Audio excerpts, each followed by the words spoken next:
Hello, strokers out there, morning, afternoon, evening, and welcome to another Writer's Journey. With Lauren Moore, we have for you Bill Patterson. He is a brain of science that is just delicious. Like, I can ask him a question, and then it's like 2 hours later, my mind is blown, and I have all this amazing stuff that I can incorporate into my story, just making it so much richer. Bill Patterson, thank you for joining us to dive deeper on this talk that began a couple weeks ago on live, as far as incorporating real science in your writing. Well, thank you for having me. I really appreciate it. And thank you for the imagery. Now I'm thinking about zombies and science fiction. Which is so anti-science, really. I mean, Really? there's Kuru, but that's about it. Kuru's a prion disease that people in Papua New Guinea, as part of revering their elders, would basically eat their brains. And because Kuru is a prion, it's exactly like mad cow disease. It'll go in there, and eventually the elders, the new elders, which had the best part of the brains, would eventually succumb to Kuru, die, and it would just pass on that way. So yes, there is at least some kind of zombification. But as far as like a virus that'll reanimate the dead, no, I don't think so. But you can skim that truth. It's kind of possible, and I think that's kind of awesome. All right, isn't there a poison you can get from pufferfish that can make the person who takes it at the right amount kind of look dead and then come back to life later? Yeah, pufferfish toxin is really a fascinating topic too. Look, one of the things I do is I wander around Wikipedia and just read all that sort of stuff. So yeah, right. What it really just numbs you up. So you could be just totally zonked out and numbed and not be able to move, and your body will slowly metabolize it if it doesn't kill you first. During that period of time, yeah, you appear to be dead, although you still have a heartbeat and you still respire. So, all right, yeah. Wandering around Wikipedia, that is one of the many common afflictions of science fiction writers. That we will talk about how to do your research, quickly and efficiently. But let's just kind of jump into our topics for today. Kick us off. What does science in fiction mean to you? I see. Well, first of all, science is a methodology. The scientific knowledge is the bulk of knowledge, and people conflate the two, but yes, for shorthand, we'll call it science. Okay. Science to me is a limiting principle. Okay. Meaning that I can't really write something where I go flying through the sky. Okay. It's just not going to work unless I've got some mechanical means to fly.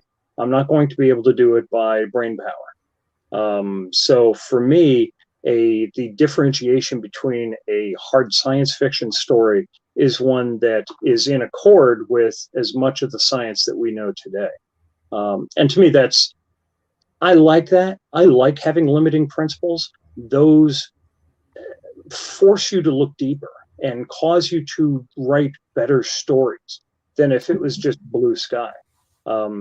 Seriously, writing good fantasy is hard because the fantasy element, you need to put a limiting principle on it somehow.